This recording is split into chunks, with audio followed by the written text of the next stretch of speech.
चलिए, आज से हम शुरू करते हैं वीकली करंट अफेयर्स यानी कि साप्ताहिक करंट अफेयर्स को आज से हम प्रारंभ करते हैं, शुरू करते हैं। देखिए, साप्ताहिक करंट अफेयर्स से फॉलो करने या शुरू करने के क्या फ़ायदे हैं? जैसे कि बात करते हैं, डेली करंट अफेयर्स आपको नहीं पढ़ना पड़ेगा, पूरे वीक में केवल 1 दिन पढ़ना पड़ेगा और बहुत अच्छे से पढ़ना पड़ेगा। और नेक्स्ट बात करते हैं, जो वीकली करंट अफेयर्स मैं आपको करवाने वाला हूँ, इसमें क्या होगा कि करंट अफेयर्स के साथ-साथ जो स्टैटिक्स के जीके हैं होती हैं, उसको भी मैं आपको कराते चलूँगा। जिससे क्या हो कि करंट अफेयर्स के साथ-साथ जो स्टैटिक्स जीके हों, वो भी आपके अच्छे से कंप्लीट होते जाएँ। लेकिन हाँ, एक बातें मैं आप लोगों से और भी कहना चाहूँगा, इस क्लास को पूरा ही देखिएगा। देखिए, आपको केवल हफ्ते में, वीक में 1 दिन आपको देखना है करंट अफेयर्स, तो 1 दिन तो आप ईमानदारी से देखिए ही। भले ही आप डेली मत देखिए, कोई इश्यू नहीं है, लेकिन आप वीकली करंट अफेयर्स को तो फॉलो करिए ही। अब जो हम करंट अफेयर्स करने जा रहे हैं, वो है एक तरीके से पिछले 19 जून से लेकर अभी जो 26 जून यानी कि जो आज का संडे है, वो अब तक की सारी चीज़ें हम कवर करने जा रहे हैं। तो देखिए, क्लास शुरू करने से पहले कुछ जो हमारी इनिशिएटिव चल रही हैं, उसके बारे में मैं आपको बता देता हूँ, जिससे क्या हो कि आप इन क्लासेज को भी फॉलो करते चलें। देखिए, 2000 क्वेश्चन का हमने टारगेट किया हुआ है, तो 2000 क्वेश्चन का हमने सीधा टारगेट किया हुआ है अभी। अगर आगे 2000 क्वेश्चन कंप्लीट हो जाते हैं, तो फिर इसमें मैं क्वेश्चन की संख्या और बढ़ा दूँगा। यह किन छात्रों के लिए महत्वपूर्ण है? तो यह उन छात्रों के लिए महत्वपूर्ण है जो सुपर टेट की तैयारी कर रहे हैं, जो सीटेट का सेकंड पेपर देना चाहती हैं, जो यूपी टेट का सेकंड पेपर देना चाहती हैं और जो अदर एग्जामिनेशन की प्रिपरेशन कर रहे हैं, उनके लिए भी यह क्लास बहुत ही रिलेवेंट है। जैसे कि बात करते हैं, अगर आप एसएससी या एमटीएस या यूपी पुलिस या दिल्ली पुलिस की भी प्रिपरेशन आप कर रहे हैं, तो यह क्लास आपके लिए बहुत ही रिलेवेंट है। यानी कि ये सभी छात्रों के लिए यह क्लास बहुत रिलेवेंट है, यह इनिशिएटिव बहुत रिलेवेंट है। मुझे लगता है कि इस क्लास को सारे छात्रों को फॉलो करना चाहिए, सारे छात्रों को इसको देखना चाहिए। नेक्स्ट बात करते हैं, हमारी एक न्यू इनिशिएटिव मैंने बहुत पहले अनाउंसमेंट कर दिया है कि हमारी एक न्यू इनिशिएटिव है, वो है mega marathon. One video one subject complete, यानी कि एक वीडियो के माध्यम से एक सब्जेक्ट को कंप्लीट किया जाएगा। अभी 7 जुलाई की बात करते हैं, तो 7 जुलाई को हमारी क्लास आने वाली है एशियन हिस्ट्री की। तो इस क्लास को आप लोग देखना नहीं भूलिएगा, 7 जुलाई को आप लोग ज़रूर मिलिएगा।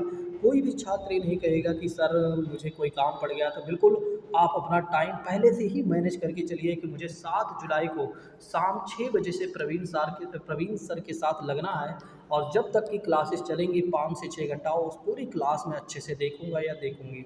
ठीक है, तो कोई भी छात्र इस तरीके से इस दिन बहानाबाजी नहीं करेगा। नेक्स्ट बात करते हैं, यानी कि अगली क्लास की बात करते हैं, तो जैसे कि आप जानते हैं कि आईएएस और पीसीएस की संपूर्ण तैयारी मैंने बिल्कुल फ्री कर दिया है, और पूरा कोर्स कंप्लीट कराने का भी मैंने दावा किया है और मैंने निर्णय लिया है, और मैं पूरे कोर्स को अच्छे से कंप्लीट कर भी रहा हूँ। यदि आप के घर में कोई आईएएस या आईपीएस या पीसीएस बनने का सपना देख रहा है, तो उनसे बताइए कि शशि जीएस एकेडमी पर चलिए, जहाँ पर आपके सपनों को पूरा करवाया जा रहा है, वो भी बिल्कुल फ्री में। तो इंडियन सोसाइटी, भारतीय समाज की बात करते हैं, तो मुझे लगता है यह क्लास सभी छात्रों को देखना चाहिए। देखिए, आपको भारत के बारे में पता चलेगा, आपको इसमें ये पता चलेगा कि एक समय था, भारत कहाँ था और वर्तमान में भारत कहाँ आ गया।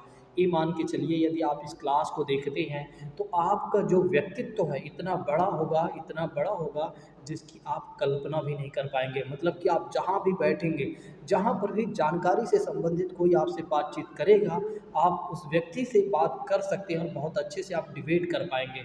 को कहीं पर भी आपको हार की मुँह नहीं देखना पड़ेगा, इस बात की मैं दावा करता हूँ, यदि आप इंडियन सोसाइटी की क्लास अच्छे से देखते आते हैं तो।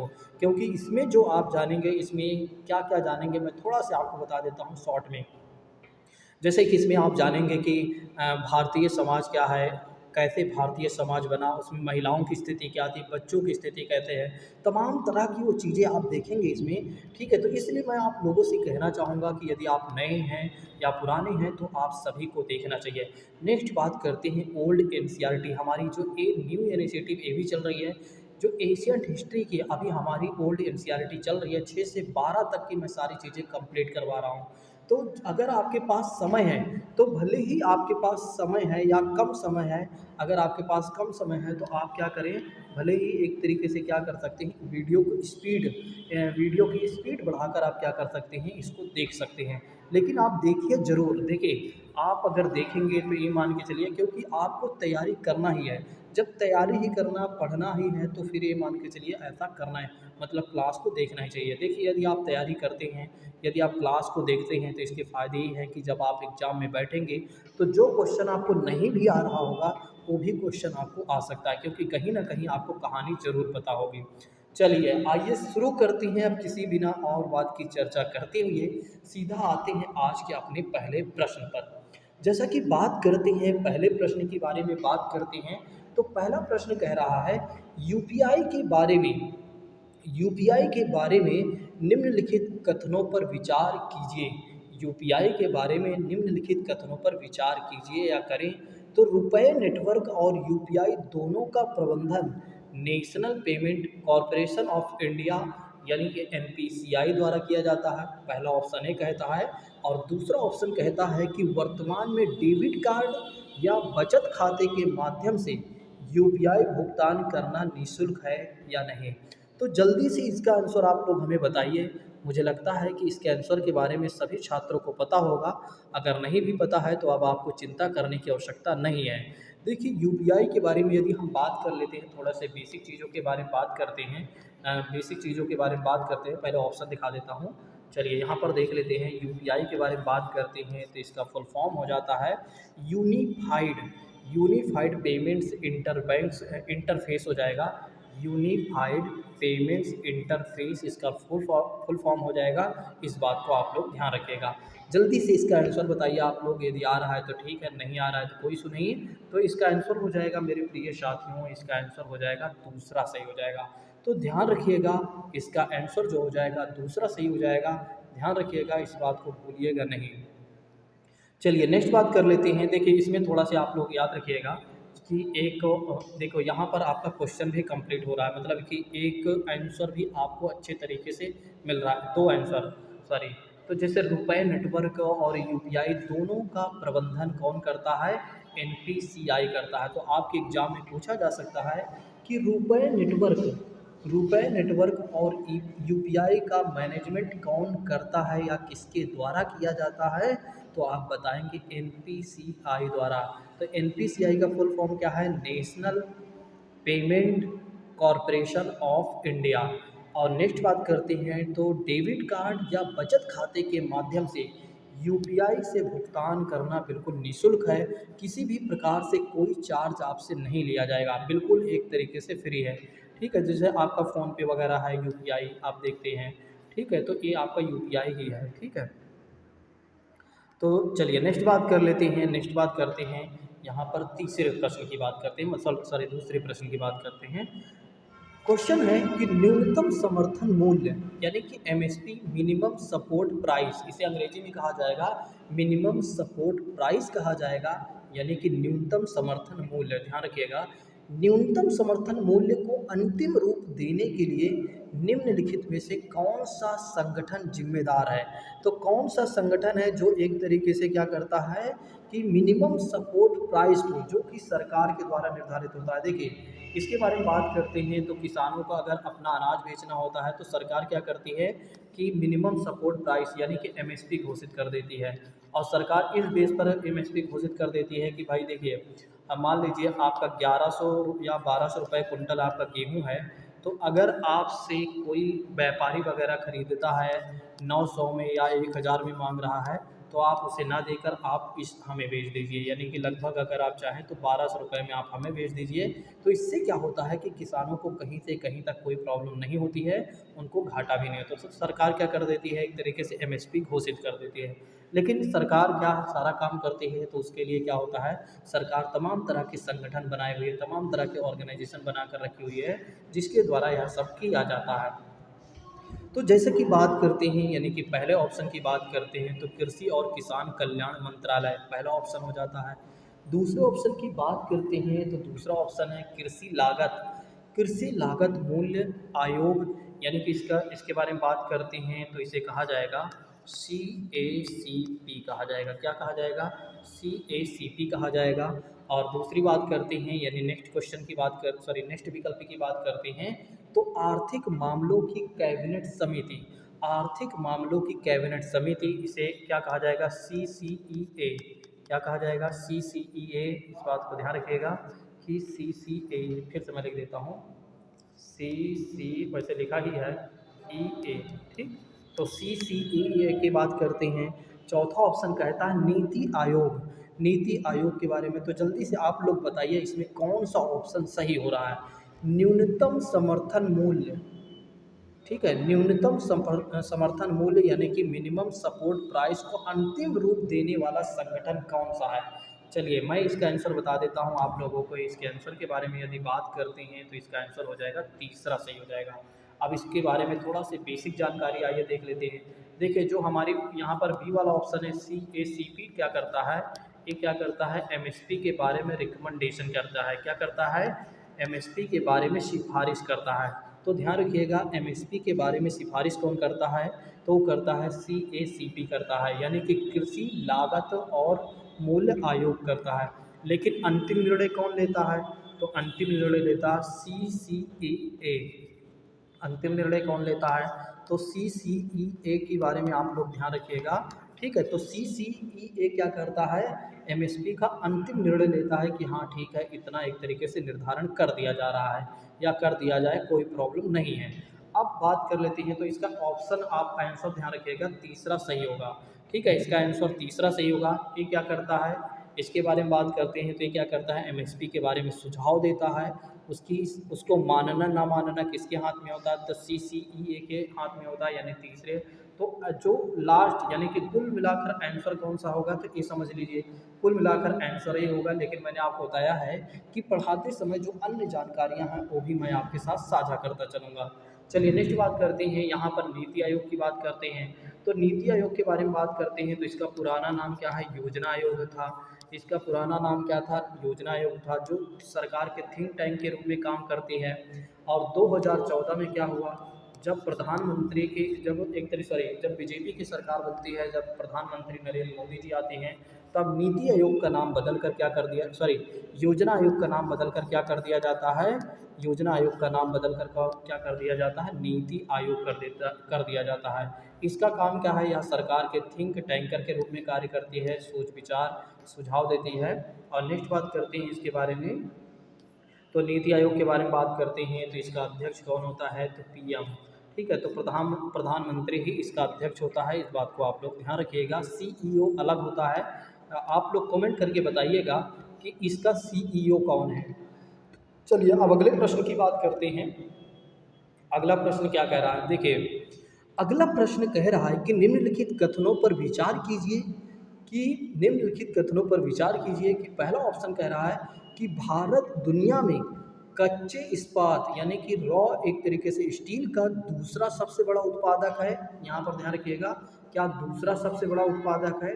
और दूसरा ऑप्शन कहता है कि भारत विश्व का सबसे बड़ा इस्पात एक्सपोर्टर है क्या, यानी कि निर्यातक है क्या। तो जल्दी से इसका आंसर बताइए, आपके समक्ष यहाँ पर विकल्प उपस्थित हैं, तो इसका आंसर जल्दी से बताते चलिए।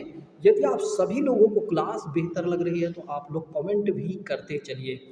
चलिए इसके आंसर के बारे में बात कर लेते हैं, तो इसका आंसर क्या हो जाएगा, तो इसका आंसर हो जाएगा मेरे प्रिय साथियों, इसका आंसर हो जाएगा पहला सही। तो ध्यान रखिएगा कि भारत दुनिया में कच्चे इस्पात का दूसरा सबसे बड़ा उत्पादक है, यानी कि सबसे ज़्यादा प्रोडक्शन करता है।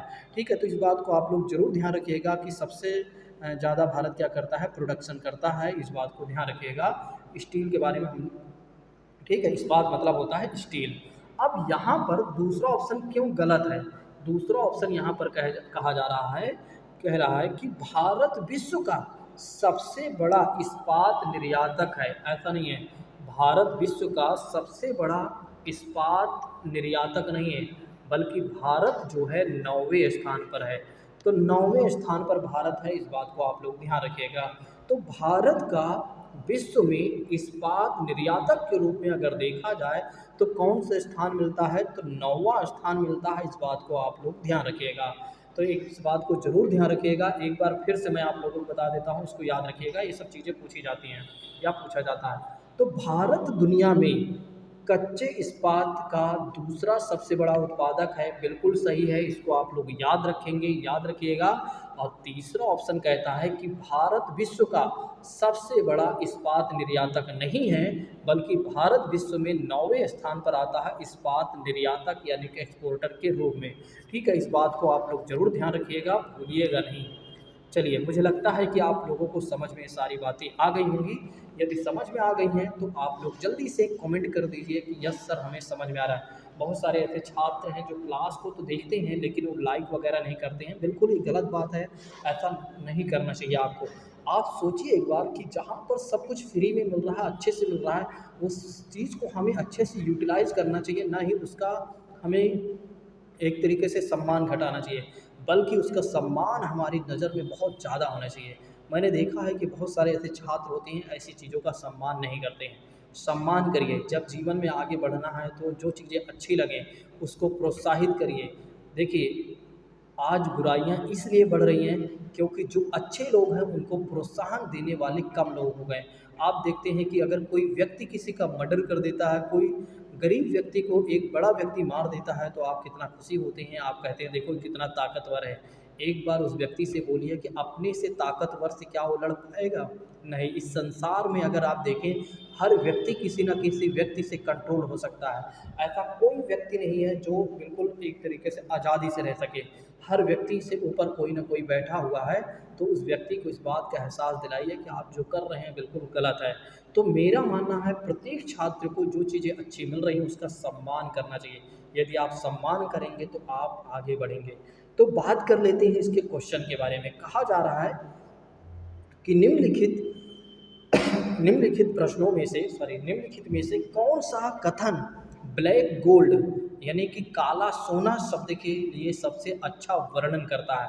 काला सोना यानी कि ब्लैक गोल्ड के लिए सबसे अच्छा शब्द वर्णन करता है। तो पहला ऑप्शन यहाँ पर कह रहा है कि कोयला और उसके डेरिवेटिव। देखिए, उस कोयला और उसके डेरिवेटिव का मतलब ये हो जाता है कोयला से बने उत्पादों की बात की जा रही है। और नेक्स्ट बात करते हैं, दूसरा ऑप्शन कहता है प्लेसर, जमा या भंडारण से निकाला गया सोना। और नेक्स्ट बात करते हैं पेट्रोलियम या उसके डेरिवेटिव की बात कर लेते हैं, अवशेष जो सोने की निकासी के बाद बचा रहता है। तो जल्दी से इसका आंसर करिए। देखिए, इस तरह के प्रश्न अपने कॉमन सेंस पर आप कर सकते हैं। जैसे समझिएगा थोड़ा से, देखिए समझिएगा, यहाँ पर कौन सा ऑप्शन नहीं हो सकता है? तो यहाँ पर आपको दिख रहा है कि डी ऑप्शन तो नहीं होगा, यहाँ पर बी ऑप्शन नहीं होगा। अब आपके ऊपर बचता है, यहाँ पर आपके पास क्या मिलता है कि अब 50% हो जाता है। अब अक्कड़ बक्कड़ बम्बे बोल वाला काम हो सकता है, जिसके ऊपर 100 आएगा वो मान के चलते हैं। तो यानी कि एक बार आप अपना तुक्का लगा सकते हैं। लेकिन मुझे लगता है कि काला सोना जब भी बात की जाएगी वो आप लगाएंगे, पहला ही लगाएंगे। ठीक है, जो कि पहला यहाँ पर नहीं होगा। ठीक है, पहला यहाँ पर नहीं होगा, यहाँ पर होगा ऑप्शन तीसरा सही होगा। तो पेट्रोलियम और उसके डेरिवेटिव मतलब पेट्रोलियम और उससे बने जो एक तरीके से पदार्थ होते हैं, या एक तरीके से उससे बनने वाली जो चीज़ें होती हैं उसे क्या कहा जाता है? डेरिवेटिव कहा जाता है। जैसे कि बात करते हैं पेट्रोलियम से हमें क्या क्या चीज़ें देखने को मिल सकती हैं, क्या क्या चीज़ें एक तरीके से बन सकती हैं। तो क्या क्या चीज़ें हमें देखने को मिल सकती हैं, जैसे कि बात करते हैं मिट्टी का तेल, मोम, प्लास्टिक इत्यादि स्नेहक वाली चीज़ें हमें देखने को मिल सकती हैं, क्योंकि कोयला से यहाँ नहीं बनेगा। देखिए, यहाँ पर कोयला अगर आप लगा रहे थे तो कोयला से हमें स्नेहक नहीं मिलेगा, कोयला से हम मोम नहीं बना सकते हैं।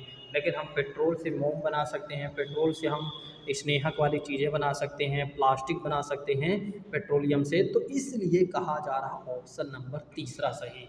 तो ऑप्शन नंबर तीसरा देखिए कैसे सही हुआ।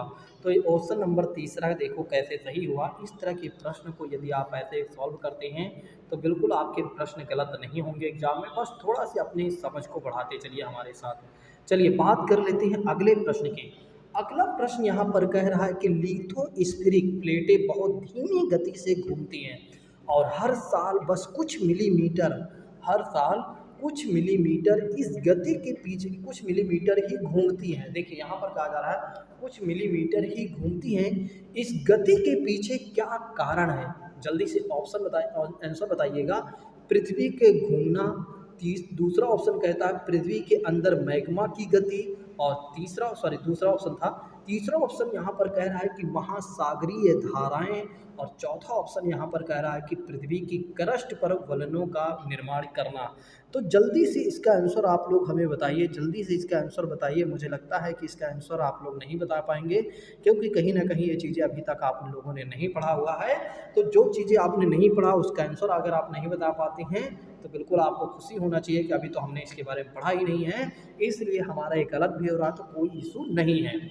चलिए बात कर लेते हैं, इसके आंसर की बात करते हैं। तो लिथोस्फेरिक प्लेटें जो होती हैं बहुत धीमी गति से इसलिए घूमती हैं हर साल, क्योंकि इसके पीछे क्या होता है, पृथ्वी के अंदर क्या होता है, मतलब इसके पीछे के कारण क्या है कि पृथ्वी के अंदर क्या होता है, मैग्मा होती हैं, और उसके हिसाब से क्या होता है कि पृथ्वी लिथोस्फीयर की जो प्लेटें होती हैं थोड़ी धीमी गति से घूमती हैं।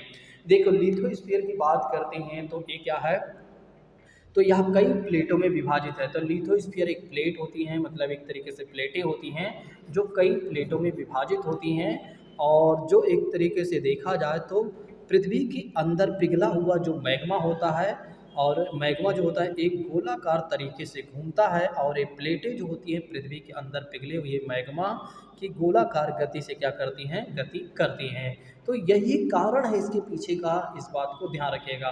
ठीक है, तो भूलिएगा नहीं, ऐसे प्रश्न को आप लोग बस थोड़ा से समझ लीजिए, बाकी तो इस तरह के प्रश्न को आप सॉल्व तो कर ही लेंगे। चलिए बात कर लेते हैं अगले प्रश्न की। अगला प्रश्न यहाँ पर कह रहा है कि 8 जून 2022 को तमिलनाडु के मुख्यमंत्री M.K. स्टालिन, यहाँ पर एक नई बातें आपको जानकारी मिली कि तमिलनाडु के मुख्यमंत्री कौन है। तो पहली बात तो ये ध्यान रख लीजिएगा कि तमिलनाडु के मुख्यमंत्री हैं M.K. स्टालिन। तो M.K. स्टालिन ने फिडे शतरंज ओलंपियाड के शुभंकर का जो लोगो है उसका उन्होंने अनावरण किया है। क्या किया है, अनावरण किया हुआ है। और इस शुभंकर का नाम क्या है, तो इस शुभंकर का नाम क्या है, तो इसका आंसर अगर आपको आ रहा है तो ठीक है, नहीं तुक्का लगाना चाहते हैं तब भी लगा सकते हैं। चलिए मैं बता देता हूँ इसके आंसर के बारे में। तो इसका आंसर हो जाएगा थम्बी हो जाएगा, इस बात को आप लोग ध्यान रखिएगा। देखिए थम्बी को तमिलनाडु में कहा जाता है छोटा भाई कहा जाता है। क्या कहा जाता है, छोटा भाई कहा जाता है। क्यों कहा जाता है, क्योंकि अभी जो एक तरीके से शतरंज का एक आयोजन किया जा रहा है, फिडे शतरंज ओलंपियाड का आयोजन किया जा रहा है, कहाँ पर, तमिलनाडु में किया जा रहा है 2022 में। ठीक है, मतलब इसी में। और इसमें अगर देखा जाए तो 186 देशों से अधिक के खिलाड़ी इसमें क्या कर रहे हैं, भाग ले रहे हैं। यानी कहने का मतलब ये है कि लगभग 2000 तक के खिलाड़ी इसमें क्या कर रहे हैं, पार्टिसिपेट कर रहे हैं। तो इस तरह के प्रश्न को अगर आप याद करना चाहें तो थोड़ा सी याद कर सकते हैं। वैसे ऐसे प्रश्न आपको याद होना चाहिए। इस तरह के प्रश्न तब आपके एग्जाम में पूछे जाएंगे जब आपको सेंट्रल का कोई एग्ज़ाम देना होगा। ठीक है, जब आप सेंट्रल का एग्ज़ाम देंगे, क्योंकि उसमें पूरे भारत से क्वेश्चन पूछे जाते हैं। आइए बात कर लेते हैं अगले प्रश्न की। तो जैसा कि बात करते हैं अगले प्रश्न की बात करते हैं, तो अगला प्रश्न का आंसर आपके समक्ष उपस्थित है, तो इसमें ज़्यादा कुछ बताने की आवश्यकता नहीं है। जैसे कि बात करते हैं 21 जून 2022 के मध्य G20, क्या कहा जा रहा है, G20 का अभी स्वास्थ्य मंत्रियों की बैठक की गई 2022 में। ठीक है, यह कहाँ पर आयोजित की गई थी, तो योग्यकार्ता में आयोजित की गई है, इस बात को ध्यान रखिएगा। अब बात कर लेते हैं G20 में कौन कौन से देश हैं जो सदस्य हैं। जैसे कि बात करते हैं G20 का मतलब ये हो जाता है कि 20 देश तो इसमें सदस्य होना ही चाहिए। तो लगभग अगर देखा जाए तो G20 में कितने देश सदस्य होंगे, 20 देश। तो आप लोग इस बात को ध्यान रखिएगा, ट्रिक आप लोग याद रखिएगा कि गुरुजी सीता अब SSC FCI में क्या करने लगी है, जॉब करने लगी है। क्या करने लगी है, जॉब करने लगी है। तो इस बात को आप लोग ध्यान रखिएगा। और इसमें 20 जो देश हैं उसको मैं PDF में दे दूँगा, और इसको आप डिकोड कर लीजिएगा। ठीक है, तो इसमें ज़्यादा कुछ नहीं है, जैसे अक्षर बना हुआ है वैसे अक्षर आपको वहाँ देखने को मिल जाएंगे। तो आप क्या करेंगे, एक तरीके से डिकोड कर लेंगे। बाकी मैं 20 देश का नाम बता दे रहा हूँ। जैसे कि बात करते हैं, पहले देश की बात करते हैं तो जर्मनी हो जाएगा, और USA हो जाएगा, रसिया हो जाएगा, UK हो जाएगा, यानी कि यूनाइटेड किंगडम हो जाएगा, जापान हो जाएगा, हमारा भारत स्वयं हो जाएगा। और साउथ अफ्रीका की बात करते हैं, इंडोनेशिया की बात कर लेते हैं, टर्की की बात कर लेते हैं, ऑस्ट्रेलिया की बात कर लेते हैं, अर्जेंटीना की बात कर लेते हैं, ब्राज़ील की बात कर लेते हैं और सऊदी अरब की बात कर लेते हैं, साउथ अफ्रीका की बात कर लेते हैं, सॉरी साउथ कोरिया की बात कर लेते हैं और उसके बाद कनाडा की बात कर लेते हैं और चाइना की बात कर लेते हैं, इटली की बात करते हैं और मैक्सिको और यूरोपियन यूनियन। तो इसमें अगर देखा जाए तो लगभग 20 देश इसमें शामिल हैं। देखिए इसमें एक और बातें भी आपको ध्यान रखना है। दरअसल क्या है, जो एसडीजी के गोल हैं उसमें बताया गया है कि 2030 तक हम क्या करेंगे, टीबी मुक्त करेंगे। हम क्या करेंगे, टीबी मुक्त अपने देश को कर लेंगे। लेकिन लेकिन जो यहाँ बैठक की गई, इस बैठक में कहा गया कि 2030 तक नहीं बल्कि हम उसके पहले यानी 2025 तक ही अपने लक्ष्य को प्राप्त कर लेंगे। तो 2025 तक ही क्या हो जाएगा, एक तरीके से टीबी मुक्त भारत हो जाएगा। और भी देशों ने अपना जो भी अपना निर्णय लिया हो, लेकिन भारत की बात करते हैं तो भारत ने कहा है कि भाई हम 2025 तक क्या करने वाले हैं कि टीबी मुक्त अपने देश को कर लेंगे। चलिए अब बात करते हैं अगले प्रश्न की। तो ये रहे जितने भी क्वेश्चन बनते थे, तो मैंने सारे क्वेश्चन आपको बताने का प्रयास किया। अब आइए बात करते हैं, कुछ टॉपिक्स हैं जिसको मैंने अपने हाथों से लिखा हुआ और बहुत ही अच्छी नोट्स है। ये मान के चलिए अगर इसको आप अच्छे से समझ लेते हैं तो आपकी जो समझ बनेगी बहुत बेहतर होगी और क्वेश्चन गलत होने की संभावनाएं बिल्कुल नगण्य हो जाएंगी। तो आइए समझते हैं एक बार अच्छे तरीके से कि क्या क्या चीज़ें हैं, कौन कौन सी चीज़ें हैं जो न्यूज़ में बनी रही। आइए सबसे पहले ब्रेक ले लेते हैं 1 मिनट का, फिर उसके बाद पढ़ते हैं। ठीक है, तो 1 मिनट का हम ब्रेक ले लेते हैं।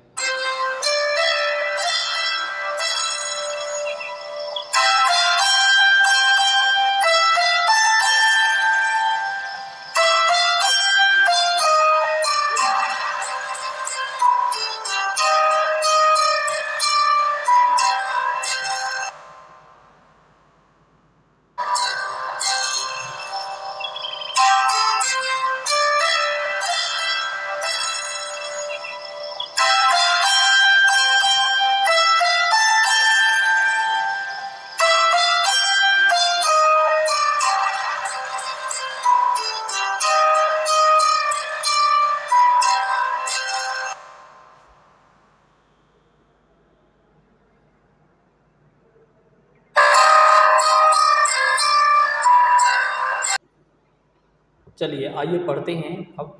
मुझे लगता है कि आप लोगों का माइंड बिल्कुल फ्रेश हो गया होगा और आप लोग पानी वगैरह पी लिए होंगे। तो आइए शुरू करते हैं। तो आधे घंटे की क्लास हो गई थी तो मैंने सोचा क्यों ना 1 मिनट का ब्रेक ले लिया जाए। अब जब भी क्लासेज होंगी, अगर जैसे कि 1 घंटे की क्लास होती हैं तो आधे घंटे में 1 से 2 मिनट का हम ज़रूर ब्रेक ले लिया करेंगे। ठीक है, तो इससे क्या होगा कि आपका माइंड भी बिल्कुल फ्रेश हो जाएगा और आपको भी थोड़ा सा अच्छा लगेगा पढ़ने में। तो आइए समझते हैं कि पहली चीज़ें क्या न्यूज़ में है, यानी कि पहली न्यूज़ हमारी क्या है। जैसे कि बात करते हैं, कहा जा रहा है कि पाकिस्तान में get off FATF grey list. कहा जा रहा है कि पाकिस्तान जो है FATF के ग्रे लिस्ट से हो सकता है कि बाहर हो जाए। तो अभी हम समझेंगे कि FATF है क्या और उससे ग्रे लिस्ट में जाने से पाकिस्तान को क्या प्रॉब्लम्स हो रही हैं या उससे बाहर होने से उसको क्या फ़ायदा होंगे। तो जैसे कि इस बात को ध्यान रखिएगा, अभी हाल ही समय में एक न्यूज आई और न्यूज में बताया गया कि पाकिस्तान हो सकता है ग्रे लिस्ट, FATF के ग्रे लिस्ट से बाहर हो सकता है, लेकिन अब ग्रे होगा या नहीं, ठीक है, ये आने वाली अगली न्यूज़ बताएगी। तो आइए समझते हैं एक बार कि FATF है क्या।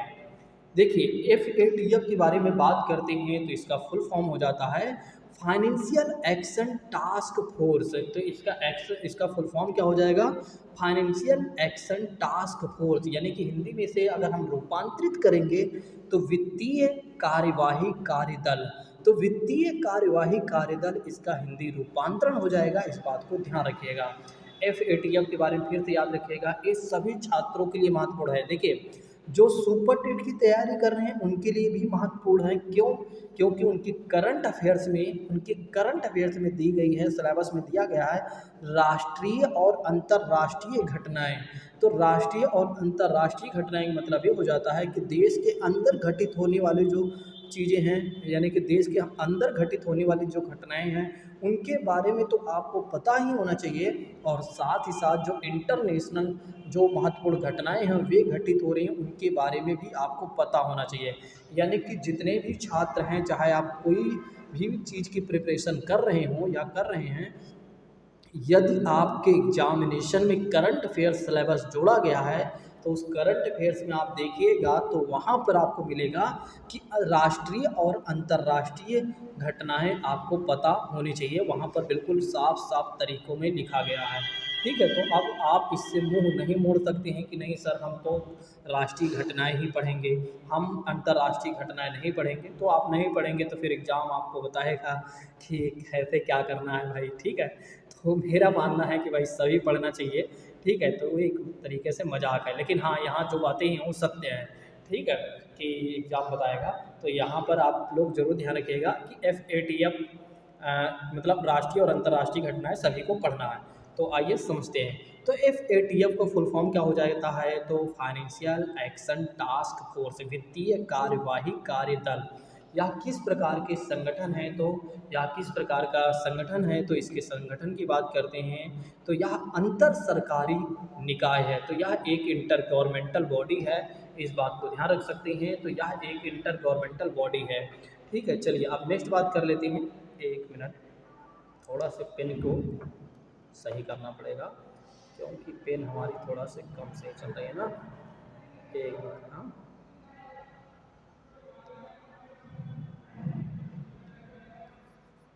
देखते हैं। चलिए आफ्टर क्लास ही हो पाएगा लग रहा है। चलिए वैसे कुछ हद तक मैंने सही कर दिया है, बाकी हम आफ्टर आफ्टर क्लास में सही कर लूँगा। तो फिर नेक्स्ट जो क्लास आएंगे उसमें आपको और अच्छे से चीज़ें दिखेंगी। चलिए बात कर लेते हैं इसकी स्थापना कब हुई थी। तो इसकी स्थापना की बात करते हैं तो इसकी स्थापना हुई थी 1989 में। तो 1989 में क्या किया गया था? FATF का गठन किया गया था या इसकी स्थापना किया गया था, इस बात को ध्यान रखिएगा। अब इसमें कुल कितने सदस्य हैं? इसमें कुल कितने देश सदस्य हैं? तो आपको ये ध्यान रखना है इसमें टोटल 37 सदस्य देश हैं। तो जैसे कि बात करते हैं तो 35+2। चलिए बात करते हैं, दरअसल बीच में क्लास रोकना पड़ गया था। ठीक है, शायद आप लोगों को नहीं पता चल पाएगा। ठीक है, लेकिन कई बार क्या होता है कि फ्लो टूट जाता है तो फिर आप लोगों को लगता है अरे सर पढ़ा तो रहे थे ऐसे, लेकिन अभी करते आवाज़ हो गई। तो दरअसल बीच में क्लास को रोकना पड़ा था। ठीक है, तो चलिए बात करते हैं इसके बारे में। तो FATF के बारे में हम बात कर रहे थे कि भाई इसकी स्थापना कब हुई। तो इसकी स्थापना हुई थी, इसकी स्थापना की गई थी 1989 में।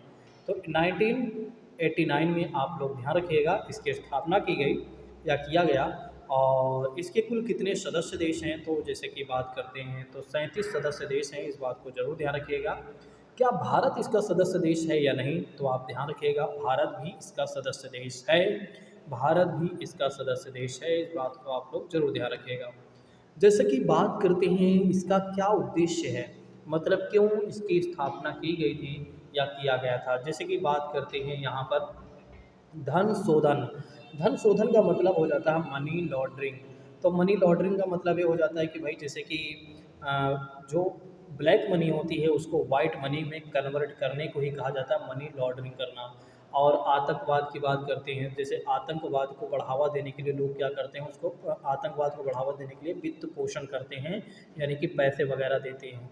तो यहाँ इसका उद्देश्य ये होता है कि जिन देशों में मनी लॉन्ड्रिंग हो रही है या जिन देशों में क्या हो रहा है कि आतंकवाद को बढ़ावा देने के लिए पैसे उन्हें दिया जा रहा है और वो देश क्या कर रहा है, किसी भी प्रकार के कोई एक्शन नहीं ले रहा है, या तो सरकार के द्वारा ऐसा किया जा रहा है या किसी अन्य व्यक्ति के द्वारा या किसी अन्य संगठन के द्वारा ऐसा किया जा रहा है। तो उस देश की सरकार क्या कर रही है, वो क्यों ऐसा एक्शन नहीं ले रही है कि वहाँ पर जो मनी लॉन्ड्रिंग हो रही है या आतंकवाद को वित्त पोषण किया जा रहा है या आतंकवादियों को पैसा डोनेट किया जा रहा है या पैसा दिया जा रहा है, तो वहाँ पर सरकार ऐसा काम क्यों नहीं कर रही। क्या अगर सरकार के द्वारा नहीं कर रहे किया जा रहा है तो सरकार उस पर रोक लगाए, या एक तरीके से बात करते हैं कोई और कर रहा है तो सरकार क्या करे कि उन पर एक तरीके से एक्शन ले। तो यहाँ पर कहने का मतलब ये है कि जो FATF है इसका उद्देश्य है कि मनी लॉन्ड्रिंग ना हो, और आतंकवाद को बढ़ावा ना मिल सके, यानी कि उन्हें वित्त पोषण ना किया जा सके। तो इसीलिए क्या करता है, यहाँ 2 प्रकार की सूची जारी करता है। तो यहाँ 2 प्रकार की सूची जारी करता है। जैसे कि बात करते हैं, पहली सूची की बात करते हैं तो ग्रे लिस्ट की बात करते हैं। तो पहली सूची की बात करते हैं तो ग्रे लिस्ट वाली सूची यह जारी करता है, और दूसरी सूची की बात करते हैं तो ब्लैक लिस्ट की सूची जारी करता है। अब समझ लेते हैं एक बार अच्छे से कि भाई ग्रे लिस्ट क्या होता है और ब्लैक लिस्ट क्या होता है। देखिए, ग्रे लिस्ट की बात करते हैं तो इसको इसमें उन क्षेत्रों को, उन देशों को डाला जाता है इसमें, जिन जो देश क्या कर रहे हैं, एक तरीके से जिन देशों में क्या हो रहा है कि मनी लॉन्ड्रिंग हो रही है, आतंकवाद को वित्त पोषण किया जा रहा है, आतंकवादियों को पैसा दिया जा रहा है। तो उससे निपटने के लिए किसी भी प्रकार से आप पर्याप्त कदम उठा रहे हैं, मतलब कोई कदम नहीं उठाया जा रहा है कि ऐसी चीज़ें रोकने के लिए वहाँ की सरकार कुछ भी नहीं कर रही है। तो उस देश को किस में डाला जाता है, ग्रे लिस्ट में डाला जाता है। किस में डाला जाता है, ग्रे लिस्ट में डाला जाता है। तो पाकिस्तान को किस लिस्ट में डाला गया है, तो इसी लिस्ट में डाला गया है। और कब डाला गया था, 2018 में डाला गया था। तो पाकिस्तान को ग्रे लिस्ट में डाला गया है कब, 2018 में। तो इसीलिए कहा जा रहा है कि पाकिस्तान हो सकता है अब FATF की ग्रे लिस्ट से बाहर हो सकता है, लेकिन अब कहाँ तक सही होता है अगली न्यूज़ बताएगी। चलिए नेक्स्ट बात करते हैं ब्लैक लिस्ट। तो ब्लैक लिस्ट के बारे में यदि हम बात करते हैं तो ब्लैक लिस्ट में किन देशों को डाला जाएगा, तो ऐसे देश जो वैश्विक रूप से लड़ाई में बिल्कुल भी असहयोगात्मक रवैया अपना रहे हैं, यानी कि लड़ाई में कोई सहयोग नहीं कर रहे हैं, आतंकवाद और मनी लॉन्ड्रिंग जैसे चीज़ों को रोकने में कुछ भी नहीं कर रहे हैं, बिल्कुल वे क्या हैं, एक तरीके से न्यूट्रल है, इस चीज़ में कोई सहयोग नहीं कर रहे हैं। तो उन देशों को ब्लैक लिस्ट में डाल दिया जाता है FATF के द्वारा। अब आइए समझ लेते हैं कि FATF के द्वारा अगर इन लिस्ट में डाला जाता है, ब्लैक लिस्ट या ग्रे लिस्ट में डाला जाता है, तो इससे क्या होता है। जैसे कि पहले तो ये तो मैंने बता ही दिया है ऊपर, ठीक है, अभी पहले बता ही दिया है कि भाई पाकिस्तान को कब डाला गया ग्रे लिस्ट में, 2018 में, ठीक है। अब आइए समझते हैं कि भाई अगर इन लिस्ट में डाला जाता है किसी देश को तो फिर क्या होता है। देखिए, जब इन देशों को, किसी भी देश को इन लिस्ट में डाला जाता है तो क्या होता है, उनका जो इम्पोर्ट और एक्सपोर्ट होता है, मतलब जो उनका आयात और निर्यात होता है वो प्रभावित होने लगता है। कैसे होने लगता है, जैसे इसको समझ लीजिए। मान लीजिए कोई देश क्या कर रहा है, किसी देश, मान लीजिए ऐसे समझिएगा, मान लीजिए यहाँ पर ए नामक एक देश है और बी नामक देश है, ठीक है।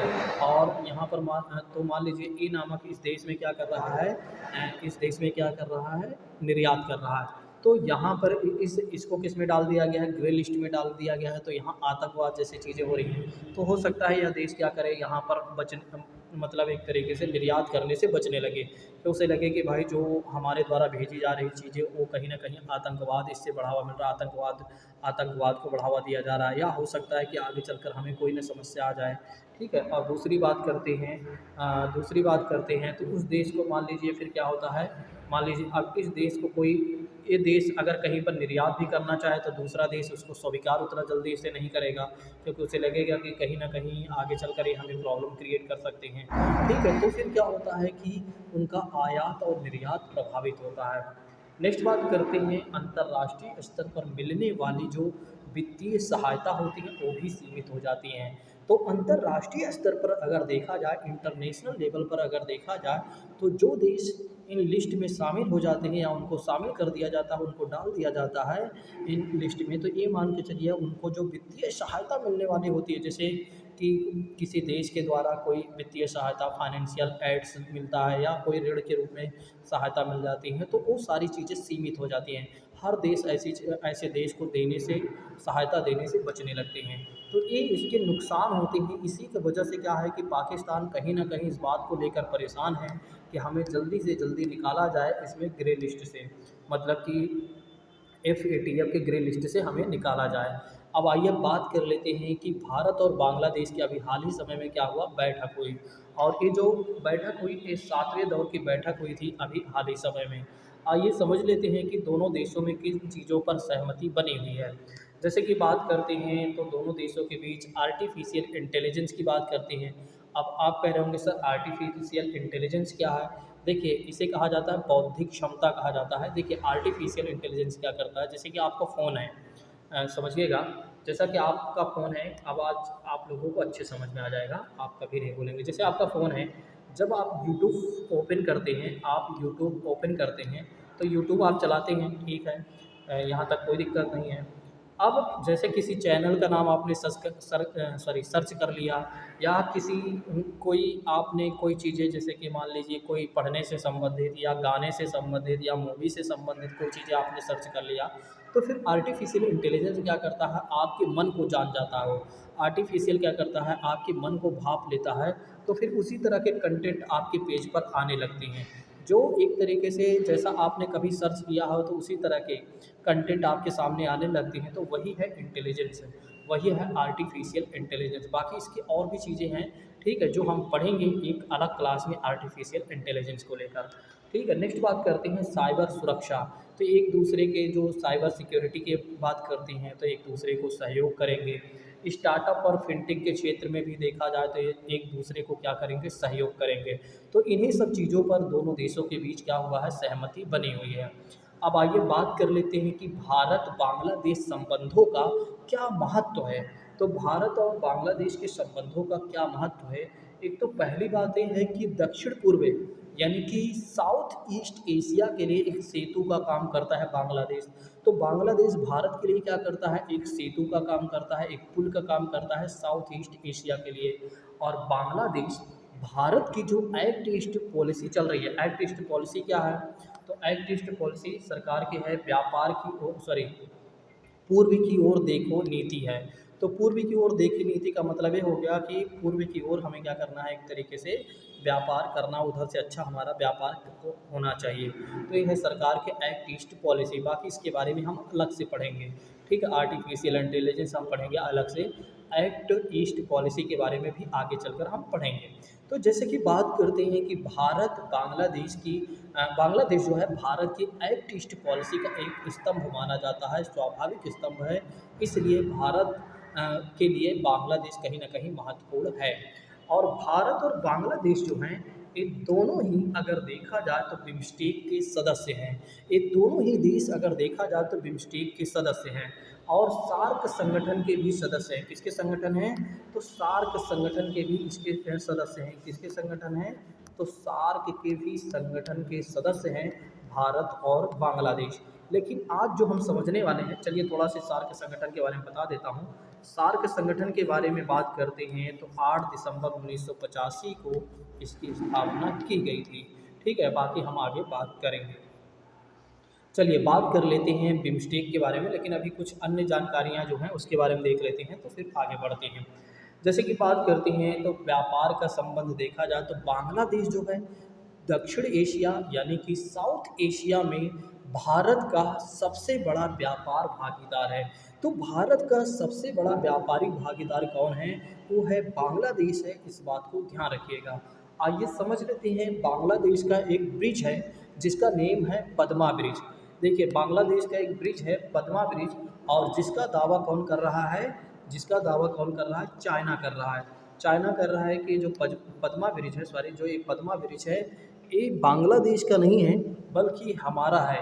और हमारी एक नीति चल रही है वन बेल्ट वन रोड के तहत, वन बेल्ट वन रोड के तहत उसकी जो नीति है, योजना है, उसी के तहत पद्मा ब्रिज को की दावा करता है चाइना। लेकिन अभी हाल ही समय में क्या हुआ कि बांग्लादेश ने इस बात का खंडन कर दिया कि भाई चाइना जिस प्रकार के दावा ठोक रहा है, जिस प्रकार के दावा कर रहा है पद्मा ब्रिज पर, चाइना का नहीं है, ये हमारा है, बिल्कुल हमारा ही आगे रहेगा। ठीक है, तो इस बात को ध्यान रखिएगा। अब आइए समझ लेते हैं बिम्स्टेक के बारे में। आइए समझ लेते हैं बिम्स्टेक के बारे में। जैसा कि बात करते हैं बिम्स्टेक के बारे में बात करते हैं, तो इसकी स्थापना यानी कि इसका गठन कब किया गया, तो इसका गठन किया गया था 1997 में, 1997 में इसकी स्थापना या इसका गठन किया गया था। और कब किया गया था, तो बैंकॉक की घोषणा के तहत इसकी स्थापना या गठन किया गया था। और दूसरी बात करते हैं इसके बारे में, दूसरी बात करते हैं तो दक्षिण एशिया और दक्षिण पूर्व एशिया दोनों देशों का एक समूह है। तो बिम्स्टेक जो है एक तरीके से देखा जाए तो दक्षिण एशिया और दक्षिण पूर्व एशिया के देशों का एक समूह माना जाता है बिम्स्टेक। नेक्स्ट बात करते हैं कुल कितने सदस्य देश हैं। कुल कितने सदस्य देश हैं। कुल कितने सदस्य देश हैं जैसे कि बात करते हैं तो सदस्य देश की बात करते हैं तो 7 सदस्य देश हैं इसके। 7 सदस्य देश हैं और जिसके अंतर्गत अगर देखा जाए तो कौन कौन से देश हैं जैसे कि भारत है, नेपाल है, भूटान है, बांग्लादेश, म्यांमार, थाईलैंड, श्रीलंका। ध्यान रखिएगा थाईलैंड, और थाईलैंड में ही बैंकॉक है, तो थाईलैंड में ही बैंकॉक है, इस बात को ध्यान रखिएगा। तो कुल मिलाकर कितने सदस्य देश हैं तो 7 सदस्य देश हैं जिसके अंतर्गत भारत है, नेपाल है, भूटान है और बांग्लादेश, म्यांमार, थाईलैंड, श्रीलंका। देखिए आप सभी लोगों को यदि क्लास बेहतर लग रही है तो आप लोग जल्दी से कमेंट कर दीजिए यस और नो का। और एक और बातें आप लोग इसको शेयर भी कर दीजिएगा। यदि इस क्लास को आप देखते हैं फेसबुक हमारे पेज पर या आप इंस्टाग्राम पर देखते हैं तो भी आप वहाँ पर भी पेज को लाइक ज़रूर कर दीजिएगा। ठीक है, अब बात कर लेते हैं बिम्स्टेक में कौन से देश जो सदस्य नहीं हैं।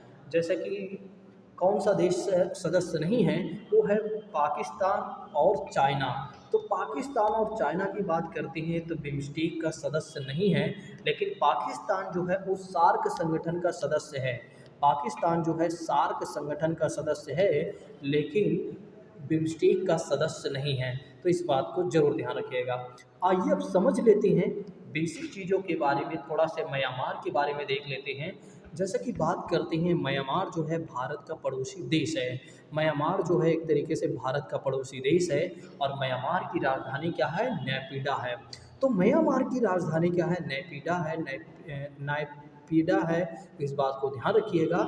और इसे स्वतंत्रता कब मिली थी, तो इसे स्वतंत्रता मिली थी 1948, जनवरी 1948 में इसे स्वतंत्रता मिली थी। लेकिन यहाँ एक बात और समझने वाली बात ये है कि म्यांमार के बारे में थोड़ा सा इतिहास के बारे में और देखते हैं। तो म्यांमार के बारे में बताया जाता है कि इसका पुराना नेम क्या था, तो इसका पुराना नेम था बर्मा था। तो म्यांमार का पुराना नेम क्या था, बर्मा था। और बर्मा की राजधानी तो तब क्या हुआ करती थी, रंगून हुआ करती थी। ठीक है, तो बर्मा की राजधानी क्या थी, रंगून थी। और नेक्स्ट बात करते हैं, यहाँ पर क्या था, रंगून में ही अंग्रेज़ों ने क्या किया था, 1857 की जब क्रांति हुई थी तो बहादुर शाह द्वितीय जफ़र, जफ़र के नाम से भी जिन्हें जाना जाता है, उन्हीं को उनको रंगून में भेज दिया गया था, जेल में उन्हें डाल दिया गया था, यानी कि जेल में नहीं, उनको यहीं पर भेज दिया गया था रंगून में ही। और एक तरीके से उनकी डेथ यहीं पर हुई थी। ठीक है, तो बहादुर शाह जफ़र की। ठीक, तो इस बात को ध्यान रखिएगा। अब आइए बात कर लेते हैं थोड़ा से थाईलैंड के बारे में। जैसा कि बात करते हैं थाईलैंड के बारे में बात करते हैं तो थाईलैंड जो है, थाईलैंड की कैपिटल क्या है, बैंकॉक है। और थाईलैंड एक ऐसा देश है जो पर्यटकों के लिए सबसे ज़्यादा है, मतलब हर कोई चाहता है कि एक बार मैं बैंकॉक या थाईलैंड घूमने जाऊं। यहाँ पर अगर देखा जाए तो यहाँ का सबसे प्रसिद्ध पार्क जो है वो है मरीन पार्क है।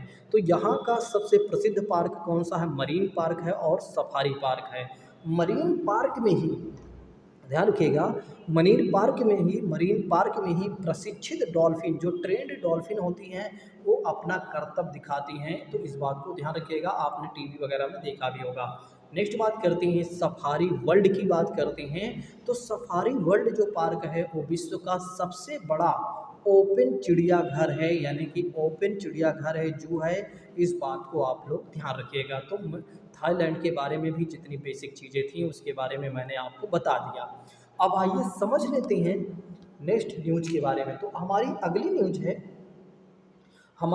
न्यूज है, इसको समझिएगा। हमारी अगली न्यूज है, एक मिनट, अरे हाँ, चलिए, हमारी अगली न्यूज है कि मेघालय की बांस में रहने वाली चमगादड़ की एक नई प्रजाति की खोज की गई है।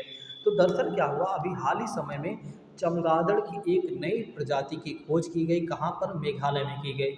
और मेघालय का एक अभ्यारण्य है जिसका नेम है नोगर सॉरी नोग खाइलम। नोग खाइलम वन्य जीव अभ्यारण्य कहाँ पर है, तो इस बात को भी ध्यान रखिएगा, कहाँ पर है, तो मेघालय में है। और यहीं पर एक नई प्रजाति की खोज की गई है और नई प्रजाति क्या है, चमगादड़ की नई प्रजाति है। और वैज्ञानिक नेम इसका क्या रखा गया है, तो इसका वैज्ञानिक नेम रखा गया है गिलक्रोपस। तो इसका वैज्ञानिक नेम है गिल स्क्रोपस, सॉरी गिल स्क्रोपस मेघालयन्यास इसका वैज्ञानिक नेम है, इस बात को ध्यान रखिएगा। मेघालय की कैपिटल क्या है? शिलोंग है, जो कि आप लोग जानते ही होंगे, लेकिन यहाँ के राज्यपाल के बारे में आप लोग कमेंट करके हमें बताइएगा। और नेक्स्ट बात करते हैं, भारत में अगर देखा जाए तो कुल चमगादड़ की प्रजातियों की संख्या अगर देखा जाए तो लगभग 131 हो गई है। तो भारत में कुल प्रजातियों की, कुल चमगादड़ की प्रजातियों की जो संख्या हुई है वो लगभग 131 हो गई है। और चमगादड़ के मामलों में अगर देखा जाए तो मेघालय जो है सबसे डाइवर्सिटी वाला राज्य भारत का बन गया है। तो सबसे ज़्यादा डाइवर्सिटी वाला राज्य अगर चमगादड़ के रूप में देखा जाए, मतलब सबसे ज़्यादा चमगादड़ों की प्रजातियां अगर कहीं पर हैं तो है मेघालय में है। तो ध्यान रखिएगा, मेघालय में भी हाल ही समय में नई प्रजाति, देखिए आप वैज्ञानिक नेम जरूर थोड़ा सी एक बार पढ़ लीजिएगा, ठीक है, बस इतना याद कर लीजिएगा, एक बार अपने मन में ज़रूर एक बार मेमोराइज कर लीजिएगा, तो इससे क्या होगा आपको सारी चीज़ें याद रहेंगी। चलिए अब बात कर लेते हैं अगली न्यूज़ के बारे में। जैसे कि बात करते हैं अगली न्यूज़ के बारे में बात करते हैं तो चर्चा में कुछ स्थान हैं, इसको भी देख लेते हैं। जैसे ट्यूनीशिया की बात करते हैं तो ट्यूनीशिया की कैपिटल क्या है? तो ट्यूनीशिया की कैपिटल है यानी कि राजधानी है ट्यूनिस है। और इससे सीमा साझा करने वाले देश कौन कौन से हैं? तो इससे सीमा साझा करने वाले देश हैं, एक तो लीबिया है और दूसरा है अल्जीरिया है। अब आप लोग कमेंट करके हमें बताएंगे कि लीबिया और अल्जीरिया की कैपिटल क्या है। तो यहाँ की भौगोलिक विशेषताओं के बारे में देख लेते हैं। तो भौगोलिक विशेषताएं ये है कि यहाँ सबसे बड़ा द्वीप है वो है गेबस की खाड़ी में, और जिस द्वीप उस द्वीप का नेम है, उस द्वीप का नेम है जिरबा द्वीप। अब आपके मन में आ रहा होगा कि सर द्वीप क्या होता है? देखिए द्वीप क्या होता है तो इसको भी समझ लीजिए। देखिए जिसके चारों ओर पानी हो और बीच में स्थल होता है उसे क्या कहा जाता है? द्वीप कहा जाता है। क्या कहा जाता है? द्वीप कहा जाता है, इस बात को ध्यान रखिएगा। नेक्स्ट बात करते हैं यहाँ के उच्चतम बिंदु के बारे में। तो यहाँ का जो उच्चतम बिंदु है वो है माउंट चाबी। माउंट चाबी यहाँ का उच्चतम बिंदु है। और नेक्स्ट बात करते हैं सबसे बड़ी नदी की बात करते हैं तो मेड जेरदा नदी यहाँ की सबसे बड़ी नदी है।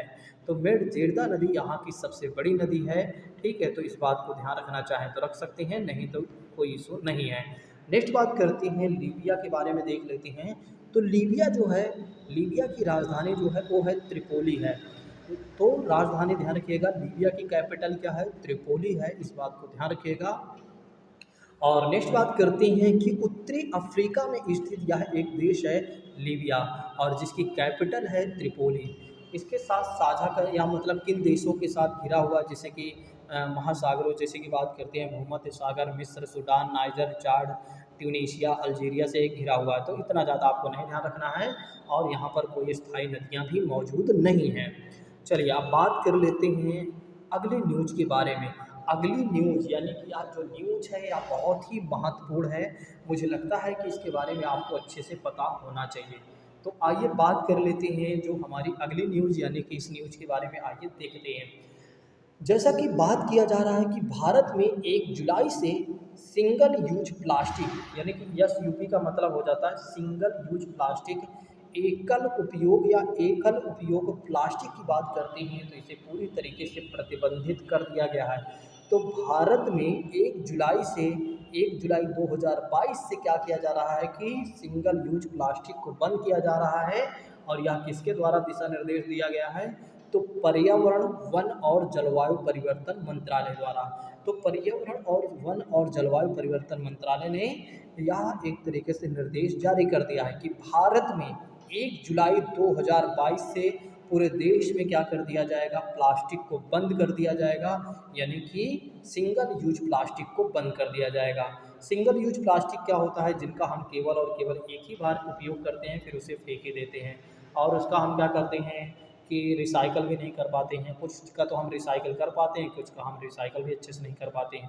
अच्छा, ये प्लास्टिक जो है इसको बंद करने का क्या कारण है? इसके वजह से क्या मतलब समस्याएं आ रही हैं? भाई सिंगल यूज प्लास्टिक तो सबसे अच्छा था।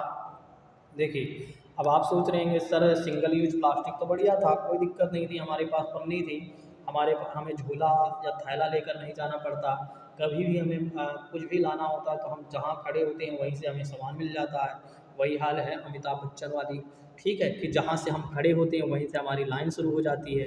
ठीक है, लाइन भले हम पीछे से खड़े हों लेकिन वो हमारे लिए आगे वाली लाइन हो जाती है, हम पहला नंबर पे बन जाते हैं।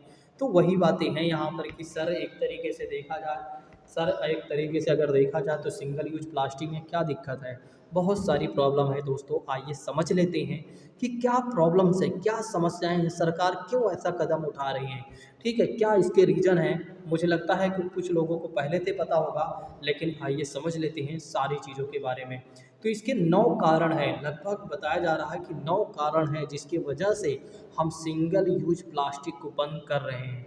ठीक है, तो सरकार का तर्क है कि 9 कारण हमारे पास मौजूद हैं, जिसकी वजह से हम क्या कर रहे हैं, सिंगल यूज़ प्लास्टिक को बंद कर रहे हैं, यानी कि हमने निर्णय लिया हुआ है। जैसे कि बात करते हैं जीवाश्म ईंधनों से निर्मित होते हैं, तो जो सिंगल यूज प्लास्टिक होता है वो जीवाश्म ईंधनों से निर्मित होते हैं। पहली बात तो ये है, इनका क्या होता है, कार्बन फुटप्रिंट बहुत ज़्यादा होता है, यानी कि कार्बन का इमेशन सॉरी कार्बन का उत्सर्जन बहुत ज़्यादा करते हैं। तो एक तो दूसरा कारण ये है। तीसरा ये है कि इनका अस्तित्व हमेशा लगभग देखा जाए सैकड़ों वर्षों तक बना रहता है। आपने देखा होगा, जब कोई प्लास्टिक आपने कहीं पर फेंक दिया होगा, कोई पन्नी आपने फेंक दिया होगा कहीं पर, तो आप देखते हैं कि वो हमेशा बना रहता है। वहाँ पर कितना भी बारिश हो जाए, कितना भी वो गंदगी में रहे, लेकिन वो डिकम्पोज नहीं होती है। तो जिसकी वजह से सरकार ने कहा कि भाई हम प्लास्टिक को बंद कर रहे हैं, सिंगल यूज वाली, जो केवल एक बार उपयोग करके फेंका जाता है, बाकी प्लास्टिक चलते रहेंगे। ठीक है, नहीं सोचो कि सब देश भर के जितने भी प्लास्टिक हैं सब बंद किया जा रहा है, नहीं, केवल सिंगल यूज वाले। नेक्स्ट बात करते हैं, ये हमारे खाद्य और पेय में क्या करते हैं, विषाक्त यानी कि विषाक्तता पैदा कर देते हैं। तो जैसे कि क्या होता है, हमारे पानी, हमारे खाने को दूषित कर देते हैं, प्रदूषित कर देते हैं। तो एक कारण ये भी है सिंगल यूज प्लास्टिक के। और नेक्स्ट बात कर लेते हैं, ये इसका केवल क्या होता है कि कुछ ही चीज़ें क्या होती हैं, रिसाइकल किया जाता है। मतलब कुछ ही पन्नी है, कुछ ही जो सिंगल यूज प्लास्टिक है उसका एक लगभग अगर देखा जाए तो कुछ ही चीज़ों में, कुछ ही का हम क्या कर पाते हैं, रिसाइकल कर पाते हैं। नहीं तो फिर क्या होता है, हम उसका रिसाइकल नहीं करते हैं या नहीं हो पाता है। ठीक है, और नेक्स्ट बात करते हैं, यहाँ क्या करता है, महासागरों को प्रदूषित करते हैं। ये क्या करते हैं, सिंगल यूज प्लास्टिक, ये महासागरों को प्रदूषित करते हैं। अब आप सोच रहे होंगे सर कैसे महासागरों को प्रदूषित करेंगे? बिल्कुल करेंगे, जैसे आप समझिएगा। देखिए, ये रहा हमारा प्यारा भारत, समझिए। ठीक है, और इसके आप देखते हैं जैसे यहाँ पर गुजरात आपको मिल जाएगा। इसी तरह से आप देखेंगे तो बहुत सारे देश हैं, जो यहाँ आप देखेंगे पश्चिम बंगाल तक आप देखेंगे कि यहाँ पर बहुत सारे देश हैं, सॉरी भारत के राज्य हैं। बहुत सारे भारत के राज्य हैं जो समुद्र के तट पर ही बसे हुए हैं। अब इनके यहाँ का जो पन्नी होगा, इनके यहाँ का जो प्लास्टिक होगा सिंगल यूज वाली, ये सारी प्लास्टिक कहाँ आ जाएंगे, ये सारी प्लास्टिक समुद्र में आ जाएंगे। तो जब समुद्र में ये सारी चीज़ें आएंगी तो समुद्र में रहने वाले जो जीव होंगे वे क्या करेंगे, उसमें प्लास्टिक में कुछ ना कुछ चीज़ें लगी होती हैं, जैसे खाने पीने की कोई वस्तुएं होंगी, तो वो क्या करेंगे, उस खाने की चीज़ों को खाने का प्रयास करेंगे, लेकिन प्लास्टिक भी उनके अंदर चली जाएगी या उनके अंदर पन्नी भी चला जाएगा। तो जिसकी वजह से क्या होगा कि जो वहाँ जैसे मछलियों की बात कर लेते हैं, जैसे मछलियाँ वगैरह हैं तो उनके उनमें चला जाएगा, तो फिर मछलियाँ क्या हो जाती हैं, वे भी उनके अंदर जब ये सारी चीज़ें चली जाती हैं तो विषाक्त यानी कि ये प्लास्टिक जानते हो कितना खतरनाक होता है। फिर क्या होगा, लोग क्या करते हैं, मछलियों को मार कर खाते हैं, तो उनको भी क्या होता है, जैसे मानव पर भी इसका दुष्प्रभाव पड़ता है।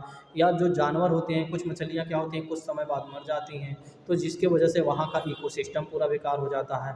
तो आप सोचिए कि सिंगल यूज प्लास्टिक से क्या होता है, कितनी समस्याएं होती हैं। ठीक है, तो नेक्स्ट बात करते हैं, यहाँ पर वही बातें हैं जो मैंने आपको बताया था कि समुद्री जीवों और पक्षियों की मृत्यु का कारण बनते हैं, हमारी खाद्य श्रृंखला को प्रभावित करते हैं, यानी कि उसमें प्रवेश करके। तो जिसकी वजह से सरकार का तर्क है कि भाई हम सिंगल यूज प्लास्टिक को बंद करेंगे। ठीक है, और कब से बंद करने वाले हैं, 1 जुलाई 2022 से। अब कोई भी व्यक्ति इसके लिए धरना प्रदर्शन नहीं देगा कि भाई सिंगल यूज प्लास्टिक क्यों बंद किया जा रहा है, क्योंकि आप जानते हैं इसके बहुत ज़्यादा नुकसान है जितना फ़ायदे नहीं है। जैसे कि बात करते हैं, अगली हमारी न्यूज़ है पिंक वॉल वर्ग। तो पिंक वॉल वर्ग की बात करते हैं, पीवीडब्ल्यू की बात करते हैं, तो यह एक प्रकार का क्या है, कपासी कीट है। तो यह कपासी कीट है और कपास को क्या करता है, काफ़ी ज़्यादा नुकसान पहुंचाता है। तो पिंक वॉल वर्म, ठीक है, तो इसे पंजाब और हरियाणा में देखा गया है। और यह पूर्वी हिंद महासागर क्षेत्र का स्थानिक जीव बताया जाता है। इसका वैज्ञानिक नेम क्या है? तो इसका वैज्ञानिक नेम है पेक्टिनोफोरा गॉसिपिएला, इसका वैज्ञानिक नेम है। ठीक है, तो इस बात को ध्यान रखिएगा। नेक्स्ट बात करते हैं तमिलनाडु में मरुस्थल। तमिलनाडु में एक मरुस्थल है, बहुत छोटा सा मरुस्थल है और ये लाल टीलों का समझ लीजिए बना हुआ है। ठीक है, तो लाल रेत टीलों से बना हुआ है ये मरुस्थल। ठीक है, और इसे तमिल में कहा जाता है थेरी कहा जाता है। तो लाल टीलों को क्या कहा जाता है? थेरी कहा जाता है तमिलनाडु में। अब आइए बात कर लेते हैं सुर्खियों में रहे कुछ स्थलों के बारे में देख लेते हैं। जैसे कोलंबिया की बात करते हैं, तो कोलंबिया जो है, कोलंबिया की राजधानी क्या है? बोगोटा है। तो ये बात तो आपको पता ही होना चाहिए कि कोलंबिया की कैपिटल क्या हुआ है? कोलंबिया की कैपिटल है बोगोटा। और नेक्स्ट बात करते हैं राष्ट्रपति के बारे में बात कर लेते हैं। यहाँ भी हाल ही समय में राष्ट्रपति चुना गया, तो गुस्तावो पेट्रो को एक तरीके से क्या चुना गया? यहाँ का राष्ट्रपति चुना गया। यह दक्षिण अमेरिका के उत्तर पश्चिम में स्थित एक देश है कोलंबिया। इसकी तटरेखा अटलांटिक महासागर के साथ साथ प्रशांत महासागर में भी लगती है। तो इस बात को ध्यान रखना चाहें तो आप रख सकते हैं। इसकी सीमा कितने देशों के साथ साझा करती है? ब्राज़ील, इक्वाडोर, पेरू, पनामा और पेरू और वेनेजुला के साथ। अब इसमें आपको क्या करना चाहिए? ब्राज़ील की कैपिटल और वहाँ की मुद्रा एक बार अपने नोट्स में देख कर लिख लेना चाहिए। इक्वाडोर की कैपिटल, सभी की कैपिटल देखकर उसकी मुद्रा वगैरह के बारे में लिख लेना चाहिए। यहाँ पर आपका काम ही होना चाहिए। चलिए बात कर लेते हैं लिथुआनिया के बारे में। लिथुआनिया की जो कैपिटल है वो है विनियस। तो ध्यान रखिएगा, जो लिथुआनिया की कैपिटल है वो है विनियस है। यह उत्तर पूर्वी यूरोप में स्थित सबसे बड़ा देश और सबसे अधिक आबादी वाला देश यानी कि बाल्टिक देश है। ठीक है, तो उत्तर पूर्वी यूरोप में स्थित सबसे बड़ा देश है। उत्तर पूर्वी यूरोप में, ध्यान रखिएगा यूरोप की बात कर रहा हूँ, नहीं सोचो बाद में कि चाइना सबसे बड़ा चाइना जो है सबसे बड़ा सबसे ज़्यादा जनसंख्या वाला देश है। विश्व की बात नहीं कर रहा हूँ, यहाँ केवल यूरोप की बात कर रहा हूँ। ठीक है, तो इस बात को ध्यान रखिएगा। तो उत्तर पूर्वी यूरोप में स्थित सबसे बड़ा देश है और सबसे अधिक घनी आबादी वाला बाल्टिक देश है। आइए समझ लेते हैं किन देशों के साथ सीमाएं साझा होती हैं। जैसे कि बात करते हैं यहाँ लातविया, बेलारूस, पोलैंड, रूस। तो ध्यान रखिएगा कि ध्यान रखिएगा रूस के साथ इसकी सीमा जरूर साझा होती है। किसके साथ? लिथुआनिया के साथ। ठीक है, तो इस बात को आप जरूर ध्यान रखिएगा क्योंकि रूस चर्चा में बना हुआ है। अब बात कर लेते हैं कि यह बाल्टिक सागर के मध्य से स्वीडन के साथ भी समुद्री सीमा साझा करता है। भौगोलिक विशेषताएं छोड़ दीजिए, रहने दीजिए, कोई मतलब नहीं है, ये आपके एग्जाम में नहीं आएगा। चलिए बात कर लेते हैं एक और न्यूज़ के बारे में। बस 2-3 न्यूज़ और बची हुई है। ठीक है, 2-3 न्यूज़ और हैं। One nation one ration card के बारे में तो आपने सुना ही होगा। ठीक है, one nation one ration card, एक राष्ट्र एक राशन कार्ड भारत में लागू किया गया है।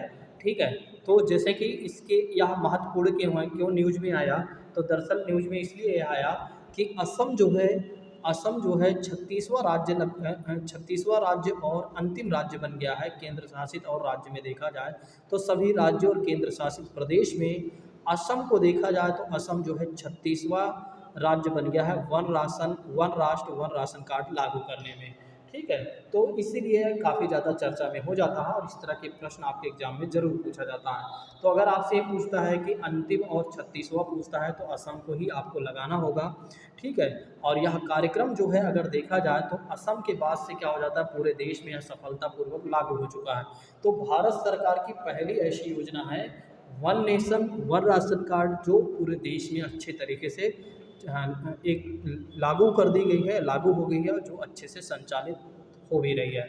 अब बात कर लेते हैं इसकी शुरुआत कब हुई थी। वैसे अगर देखा जाए तो इसकी शुरुआत हुई थी अगस्त 2019 में, लेकिन एक काम करना कब से शुरू किया, जो अच्छे तरीके से बात करते हैं 2020 में जब लॉकडाउन लगा तब one nation one ration card वाली जो पद्धति थी उत्तर प्रदेश में सबसे ज़्यादा संचालित हुई। फिर दिल्ली वगैरह में भी ऐसे तमाम राज्यों में देखिए सतत विकास लक्ष्य का जो दूसरा गोल है 2030 तक हम भुखमरी को समाप्त करेंगे। मतलब कहा गया है कि जो एसडीजी में कहा गया है, लक्ष्य नंबर 2 में कहा गया है कि 2030 तक भुखमरी को हम समाप्त करेंगे। और भुखमरी को समाप्त हम तभी कर पाएंगे जब one nation one ration card को हम लागू कर देते हैं पूरे देश भर में। तो अब यह कहाँ तक कितना सही होता है, कहाँ तक कितना गलत होता है, मतलब कहने का मतलब ये है सरकार 2030 तक कितना लक्ष्य प्राप्त कर पाती है, कितना नहीं कर पाती है, ये तो आने वाला समय बताएगा। ठीक है, कि सरकार अपने लक्ष्यों को हासिल कर पाई है या नहीं, या इस लक्ष्य को बढ़ाकर आगे समय तक कर दी है। ठीक है, तो अब इसका सोचने का विषय है, बस केवल सोच हम सकते हैं, और बाकी समय आने पर इसके परिणाम के बारे में तो हम जान जाएंगे। आइए समझ लेते हैं अगली न्यूज के बारे में। अगली न्यूज है भूकंप वेधशाला। तो भूकंप वेधशाला जो है जम्मू कश्मीर के उधमपुर में 153वां एक तरीके से भूकंपीय स्टेशन के रूप में स्थापित किया गया है, और जिसका उद्घाटन पृथ्वी मंत्रालय ने किया है। तो जिसका उद्घाटन किसने किया है? पृथ्वी मंत्रालय ने किया है। तो इस बात को आपको जरूर ध्यान रखना है कि भूकंप वेधशाला कि 153वां भूकंपीय स्टेशन कहाँ पर स्थापित किया गया है? तो जम्मू कश्मीर के उधमपुर में, और जिसका उद्घाटन पृथ्वी मंत्रालय ने किया हुआ है। आइए बात करते हैं अगली न्यूज के बारे में। अगली न्यूज है हमारी ड्रैगन फ्लाई। ड्रैगन फ्लाई के बारे में बात करते हैं यार, तो केरल में पहली बार देखे जाने वाली एक तरीके से ड्रैगन फ्लाई है, वो है केरल में देखा गया, सॉरी। अब यहाँ एक क्वेश्चन है कि केरल की कैपिटल क्या है, यहाँ के मुख्यमंत्री कौन है, यहाँ के राज्यपाल कौन है, आप लोग कमेंट बॉक्स में बताइएगा। नेक्स्ट बात करते हैं, यह उड़ने वाला ड्रैगन फ्लाई जो है परभक्षी कीट है, जलीय और स्थलीय क्षेत्रों के लिए एक उत्तम बायो सेंसर का काम करता है, यानी जैव संकेतक का काम करता है। तो इस बात को आप ध्यान रखिएगा। ड्रैगन फ्लाई पहली बार कहाँ देखा गया? केरल में देखा गया। अब नेक्स्ट बात करते हैं अंतर्राष्ट्रीय, बस 2 4 5 मिनट और वेट करिए। अंतर्राष्ट्रीय योग दिवस। अंतर्राष्ट्रीय योग दिवस की बात करते हैं, इंटरनेशनल योगा डे की बात करते हैं।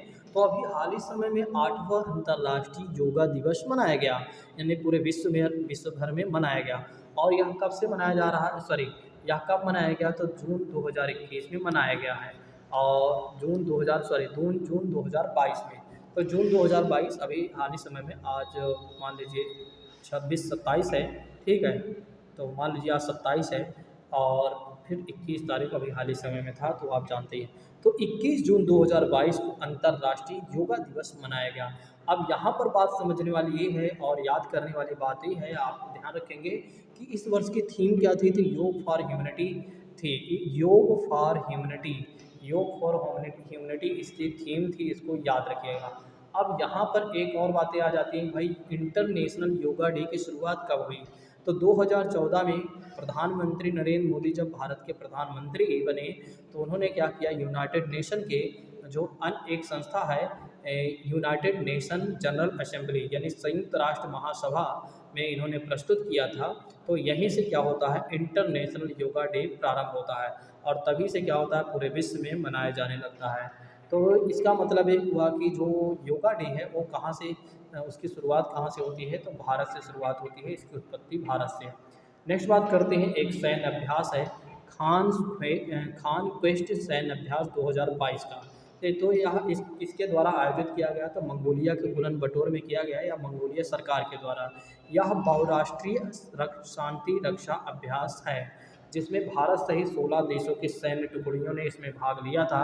तो भारत की सेना ने भी इसमें भाग लिया था, और 16 अन्य देशों के सेनाओं ने भी इसमें भाग लिया था खान क्वेस्ट 2022 के सैन्य अभ्यास में, किसके द्वारा आयोजन किया गया था? तो मंगोलिया के द्वारा आयोजन किया गया था। मंगोलिया जो है एक तरीके से देखा जाए तो चाइना के ऊपर ही अवस्थित है, इस बात को ध्यान रखिएगा। तो ये रहा आपके वीकली करंट अफेयर्स की जितनी भी चीज़ें रहीं, मैंने आपको बहुत बेहतर तरीके से समझाने का प्रयास किया। मुझे लगता है कि अब आप लोगों को कहीं से कहीं तक कोई प्रॉब्लम नहीं होगी। ये देखिए आपका जो G20 है, ठीक है, जिसका फॉर्मूला हमने बताया ही है ऊपर, ठीक है, तो आप लोग एक बार G20 के बारे में, G20 के बारे में एक बार आप क्या करेंगे, पढ़ लेंगे, या ठीक है, इसको डिकोड वगैरह कर लेंगे, थोड़ा सा लिख लेंगे, समझ लेंगे, और जब आपको PDF मिलेगी। और नेक्स्ट बात करते हैं, बस इसमें सारी चीज़ें स्टील के बारे में भी है, लोहा, कार्बन तथा कुछ अन्य तत्वों का मिश्रण जो होता है वो स्टील होता है। ठीक, तो आज हमने आपको वीकली करंट अफेयर्स पढ़ा दिया। अब हम मिलते हैं इसी के साथ अगले संडे, मतलब कि अगले रविवार को हम मिलते हैं, जो सोमवार से लेकर या संडे से लेकर जितनी भी शनिवार तक की या संडे तक की जितनी भी महत्वपूर्ण घटनाएं होंगी उनके बारे में हम अच्छे से डिस्कशन करेंगे। ठीक है, और यदि आप सभी लोगों को क्लास बेहतर लगी हो तो आप लोग एक बार ज़रूर कमेंट वगैरह, लाइक वगैरह जो भी आपका प्रोसेस होता है उसको आप कर दिया करें। ठीक है, तो बार बार कहना ना पड़े तो मुझे लगता है ज़्यादा अच्छा होता है। ठीक है, तो चलिए आज की क्लास को यहीं पर स्थगित करते हैं। Thank you so much. आप देखिए, आप लोग देखते नहीं हैं पूरी क्लास, ये बड़ा गलत बात है। आप सोचिए कि 1 से 1.5 घंटे मैं बहुत मेहनत करके पढ़ाता हूँ। देखिए कल की क्लास क्या थी, उसमें जैसे कि उसमें क्या प्रॉब्लम थी, उसमें प्रॉब्लम ये थी कि जो मैं बोल रहा था वो तो वॉइस रिकॉर्ड हो रहा था, लेकिन जैसे कि मैं जो कुछ भी बोल रहा था, जो जिस पेज की ज़रूरत हुआ करती थी वो पेज ना खुलकर बल्कि दूसरा पेज आ जाता था। तो इसकी वजह से क्या हुआ, मुझे दोबारा क्लास को बनाना पड़ा। तो आप सोचिए कि दोबारा उतनी ही मेहनत करनी पड़ती है। ठीक है, तो मुझे लगता है कि इसका यूटिलाइज़ आपको करना चाहिए। चलिए आज की क्लास को यहीं पर स्थगित करते हैं। Thank you so much, bye bye. हम मिलते हैं नेक्स्ट संडे को। ठीक है, करंट अफेयर्स की क्लास में, बाकी तो हम डेली मिल ही रहे हैं।